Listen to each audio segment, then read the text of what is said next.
İçide gayip boğan hoşuna.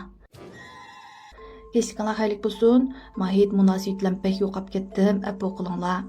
Bugünkü hikoyaning bosh personajining ismi Anvar. Bu ismni men qo'yib qo'yganjimi? Menga hikoya so'zlab berayotganlar agar alayda eskartib, yurtimni yoki ismimni davering demasanglar, men o'zgartirib aytmayjimi? Anvar mushu bu yil 2-oyning boshlarida Urumchidagi ma'lum bir tomoq to'shish shirkatiga ishga tushibdi. Shirkat ta'minlab bergan yotoqni qulaysiz ko'rib qilib, shu shirkatning atrofidan izlab yurib, bir apchil bir ijara uyini tepibdi-da.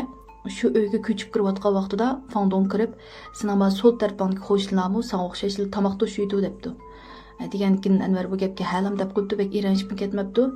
Shunday qilib, oradan bir necha kun o'tgandan keyingi bir kuni keshligi ishdan tushib, uyning eshigini ichib olsa, sol tarafdagi eshik ichilibla o'zi bilan tangdimatlik birisi chiqib, "Voy, yaxshimisiz?" deb Anvar bilan ko'rishibdi. Shuning bilan, "Voy, sizmi tomoq to'shimsiz u bu" deb ikkisi birdan paranglashgandan keyin u qo'shnisi Anvarni uyga taklif qilibdi.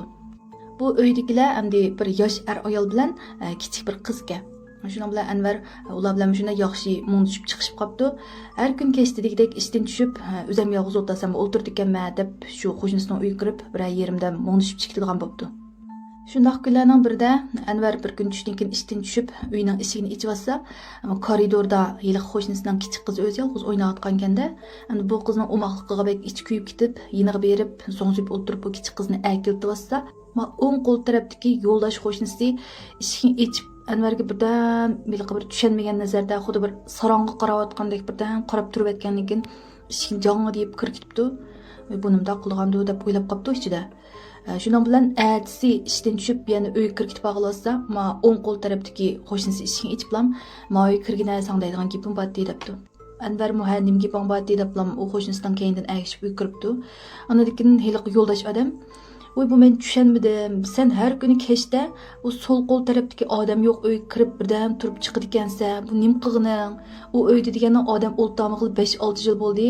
Sen tunugini yana qarsam koridorda zo'ngzib o'tirib, havoga qarab birdan sizlan degil turibdi ekansa, men sening bu qilgan qiliqlaringni faqat tushunamadim" debdi. Degandikin Anvar bu qo'shnisining gaplarini qo'lida o'tkazamabdi-da, "O'ynimda otsa, bu sol qo'l tarafda deganning bir yosh ayollar bor, bir kichik qizi bor ekan. Shu qo'shnilar bilan paranglashib o'tirib chiqdimi? Odam bor-ku, men tunugin kechda paranglashib o'tirib chiqatdim bu uydagilar bilan." Desam u qo'shnisi o'zining gapini tushuntirib olgandan keyin, "Menga unda o'z ikkimiz birga kirib ko'rib boqamiz" deb shu sol qo'l tarafdagi uyning oldiga kelib, eshikni bo'shli ishtasa, u eshik hech qilib ichilib ketibdi. Uyga kirib chiroq yondirib qaragudek bo'lsa, u uyning ichi deganning to'p-tuban, chang-to'zon, xuddi bir 5-6 yildan beri rostilla odam oyoq besib boqmagandek lamkanda.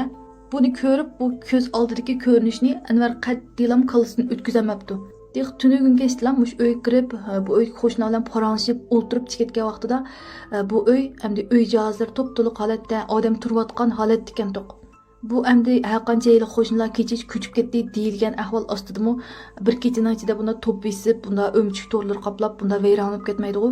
Anvar bu ko'zi bilan ko'rayotgan ahvollarga qattiq ishonmay, endi mush o'zining bir necha kundan beri ko'rayotganligining rost ekanligini isbotlash uchun Fangdongga telefon qilib, "Sen bu uyga yangi ko'chib kirgan vaqtimda sol tarafdagi qo'shnilarimiz senga o'xshash tomoq to'shiydi deganding" degankin Fangdong, "O'ynimda otsa, men sen unday gaplarni qilib boqmadim" debdi. Bu ishni endi Anvar qattiqlam qalbida o'tkazolmay qopdi-da. Shuning bilan o'ng qo'l tarafdagi qo'shnisiningki deb bergan amoli bo'yicha shu yo'g'on aynakdan 3 ni akilib, bir tal aynakni sirtdan kirdigan, ishni asli ko'rdigan bir yerga qo'yib qo'yibdi. Qolgan 2 tal aynakning birisini yotoq qo'ydagi karvatning beshiga, yana birisini puti tarafga chaplab qo'yibdi. Shu amalni qilgandan keyin rostilla sol tarafdagi qo'shnisining uyidan hech qanday bir taroq-turuq ovozlarni anglanmaydigan, ham bu Anvarning ko'ziga ko'rinmaydigan bo'pti-da. Endi bu ishlar mush bitim tinchilib ketsa voy bo'ldilar. Uy ko'chmay deb ovorib yurgich mush uy turaveraychi deb o'ylab, endi o'zbek aldrash bo'lgandan keyin uy izlab ko'chishni ovorchilik ko'rqab. Shu uyda turaveribdi. Mushu menga hikoya so'zlab berganning bir 2-3 kun oldida bir kun kechda ishdan tushib uyni ichib kirsa, shu sirtdan kirgan eshikning uduldagi jo'zi qo'yib qo'ygan aynak chak yerilib ketganda, u aynak yerilibdi, iniq chiqilibdi, lekin yeyib ketmabdi. Uning keyindan hamdi udumda choplab tutib turadigan bir narsa yo'q-ku. U mushtalam jo'ziga terab qo'ygan bir aynak ekan to'q. Unchalar hamdi chul-chul chiqilib ketgan holatda asli pastga tushib ketsa to'g'ri bo'lgan to'q.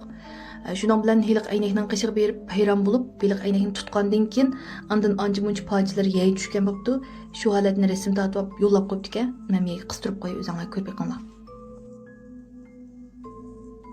Shuna qilib bugungi hikoyamiz oyoqlashdi. Bugun sal qisqaroq so'zlab qoldim. Әті to'liqlab uzunroq qilib so'zlab chiqarib berma. Xayr xo'sh.